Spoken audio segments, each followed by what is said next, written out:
ជាសកម្មភាពដែលពួកគាត់រត់ដេញឆ្កែហើយនេះជាសកម្មភាពកូនសិស្សដែលកំពុងតែអនុវត្តចឹងចង់ដឹងថាតើពួកគាត់ខំប្រឹងរៀនយ៉ាងណាចុះយើងទៅតាមដានទាំងអស់គ្នានៅក្នុងវីដេអូនេះពេញ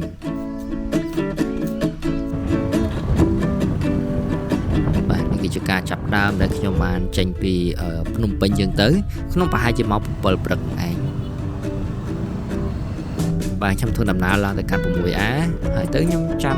ឡានយើងជិះពីរង្វង់មូលតាព្រំ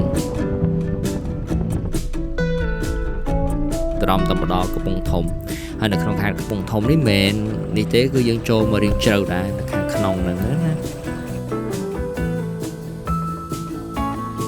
ហើយយើងធ្វើដំណើរមើលតាមផ្ទះអ្នកភូមិប្រជាជនយើងជុំវិញហ្នឹង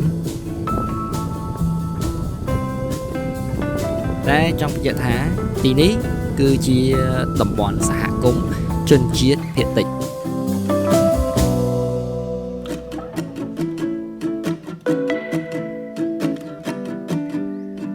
ហើយយើងដល់ពេលយប់ក៏ហៅកូនសិស្សមកជុំគ្នាជុំត្រឹមតែក្រុមទី1ទេក្រុមទី2គឺមកខ្លះអត់ខ្លះហើយនឹងដែរគឺខ្ញុំបាន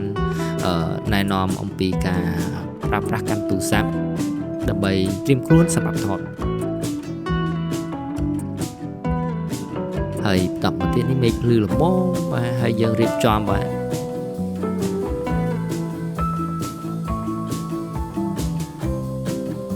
នេះលោកជ័យជាម្ចាស់ផ្ទះបន្តមកបានយើងចាប់ដើមធ្វើដំណើរទៅកាន់ភូមិមួយបាទមានតាំងពីឆ្លងតាមចំការកស៊ូបាទកាត់ភូមិកាត់ព្រៃអូជ្រៅមែនតើបងប្អូនហើយម្ដងនេះជ្រៅហ่ะ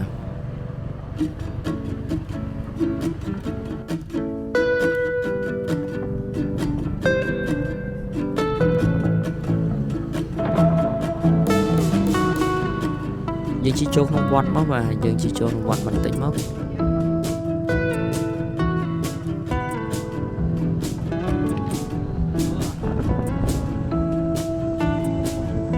តាមនេះខោងវាខាងក្រោយវត្តបាទ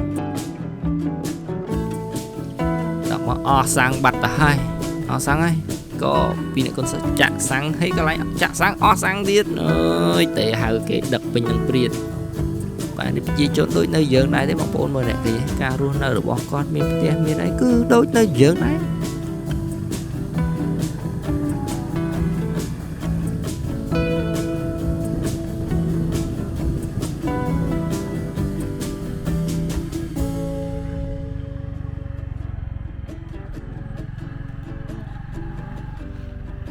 បាទឥឡូវយើងមកដល់ផ្ទះហើយនេះគឺជាផ្ទះរបស់លោកពូដែលយើងនឹងចាប់ដើមធ្វើការថត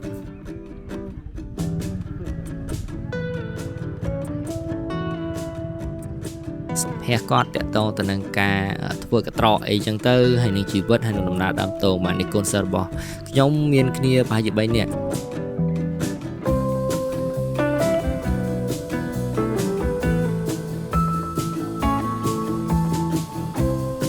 ហើយនេះទឹកនេះកំពុងតែរោមើលស្អីទេអោនឆ្កោកអ្នកទាំងអស់គ្នាទីមើលថាគាត់កំពុងតែរោមើលអីបាទនេះចេញលទ្ធផលហើយបាទដងប៊ូមបាទដល់កហើយប៉ះស្អីថតនឹងឲ្យសើចបដើអីបដើហ្នឹងទៅថតសកម្មភាពអូយមានតាំងពីឆ្កែមានតាំងពីអីអមឡើងមកកណោកូនសិស្សមើលភ្នែកនឹងកញ្ចឹងកបាទដល់ពេលពួកគាត់ធ្វើដំណើរអញ្ចឹងទៅថតនៅពីក្រោយតែខ្ញុំនេះអ្នកដេញគាត់ថតពីក្រោយពេលអត់ល្អទេយើងថតពីមុខបាទរត់ឆ្វេងឆ្វាចពេញតែនឹងអញ្ចឹងទៅណាហើយបន្តមកចូលទៅក្នុងព្រៃណាប៉ុន្តែយើងបានចូលទៅព្រៃជ្រៅហើយនេះចឹងគ្រាន់តែយើងអាចនិយាយថាវាជាបឋមព្រៃតូចគាត់ចូលមកប្រាប់ពីប្លង់ដែលគាត់ត្រូវចាប់មិនឲ្យល្អរៀបមិនពួកឲ្យគាត់កាត់អាដើមនឹងច្រើនណាអញ្ចឹងយើងកុំខ្វល់យើងថតសកម្មភាពគាត់ទៅថតបានច្រើនយើងល្អយើងស្រួលនៅក្នុងការកាត់តអញ្ចឹងណាហើយពីមួយប្លង់ទៅមួយប្លង់យើងថតអញ្ចឹងទៅតែចែកដល់នៅកន្លែងហ្នឹងបងប្អូនណាថតបាត់មីក្រូហ្វូនមិញបាត់ហើយចំណាយពេលរ៉ូហ្នឹងចិត្ត10នាទីដែរហ្នឹងរ៉ូត្រង់ឃើញហើយនេះ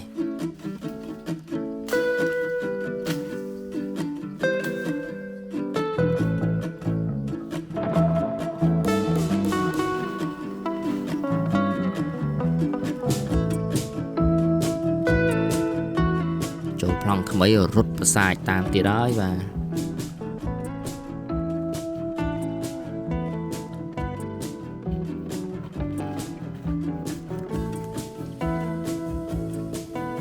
សម្រិតសម្រាញណាម្នាក់អូ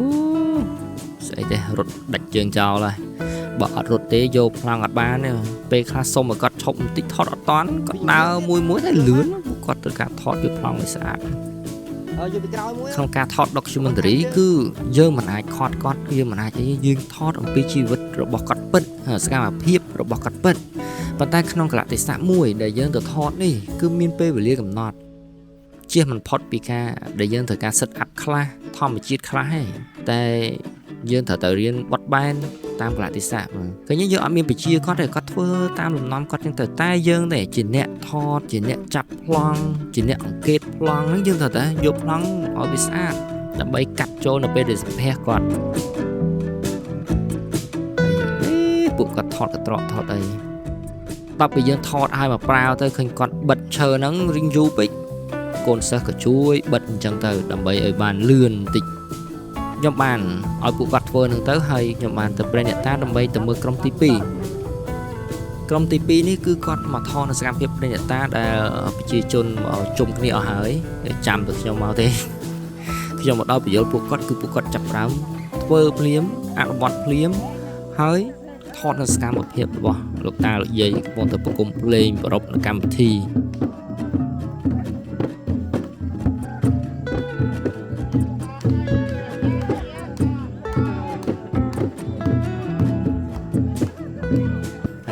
បន្តមកទៀតចេញពីកន្លែងដែលសាយអ្នកតានោះមកគឺគាត់ថតនៅសកម្មភាពលោកពូដែលត្រូវសម្ភាសហ្នឹងគាត់មានតួនាទីនៅក្នុងការល្បាតព្រៃអីចឹងទៅគឺគាត់ថតសកម្មភាពនៅក្នុងហ្នឹងចឹងទៅ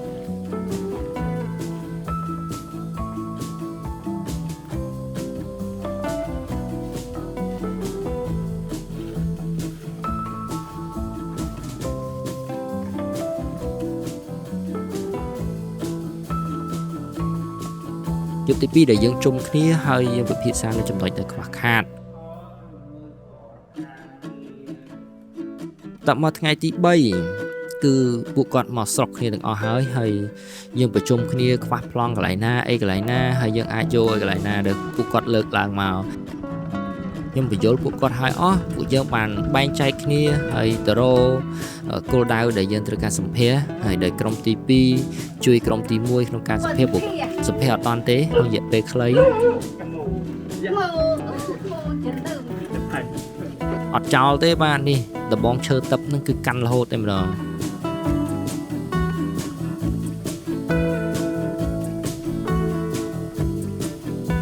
ហើយ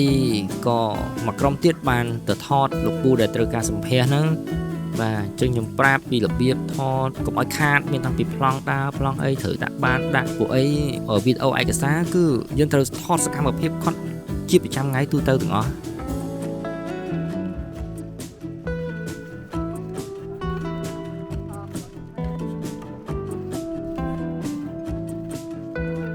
បាទរត់ដេញអីចឹងទៅកន្លែងនេះគឺឆ្កែច្រើនមែនទែនគាត់ឃើញគឺព្រុសអូយឲ្យកូនសិស្សរត់លឿនដបងហ្នឹងមិនមែនគប់ទេណាយកទៅបញ្ញុយយកទៅដេញទេព្រោះឆ្កែយើងហ្នឹងហើយនៅស្រុកស្រែឆ្កែបដិញខាំក្រោះហើយកន្លែងនេះមិនមែនជាកន្លែងកាប់បំផ្លាញព្រៃឈើអីទេណាសូមបញ្ជាក់បងប្អូននេះជាកន្លែងនិយាយថាសម្អាតឈើដើម្បីធ្វើជាការតែគាត់ថាយើងយកមកធ្វើ background ដូចជាឧទាហរណ៍ទេយើងថតទៅចាប់ទៅមកប្លង់ទូចមួយយើងមើលអត់ដឹងទេអញ្ចឹងណា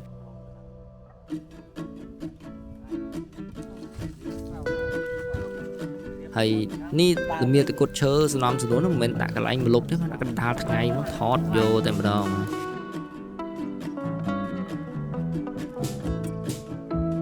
សកម្មភាពពួកគាត់ថតគ្មានដកដង្ហើមទេម្នាក់បន្ទាប់ពីថតសម្ភារហើយគឺចំណាយពេលបញ្យលគាត់តាក់ទងនឹងថតនៅបរិស្ថានជុំវិញតាក់ទងជាមួយនឹងសាច់រឿងរបស់យើងតានេះប្រហែលនេះគឺយើងថតជាសកម្មភាពតិចឬក៏ថតជាបរិស្ថានជុំវិញទាំងអស់ហ្នឹងដើម្បីបូកសំជាមួយនឹងខ្សែភាពយន្តរបស់យើងបាទហើយជាចុងក្រោយខ្ញុំសូមអរគុណក្នុងការតាមនៅវីដេអូនេះរហូតដល់ចប់ជួបគ្នានៅវីដេអូក្រោយទៀតបាទសូមអរគុណ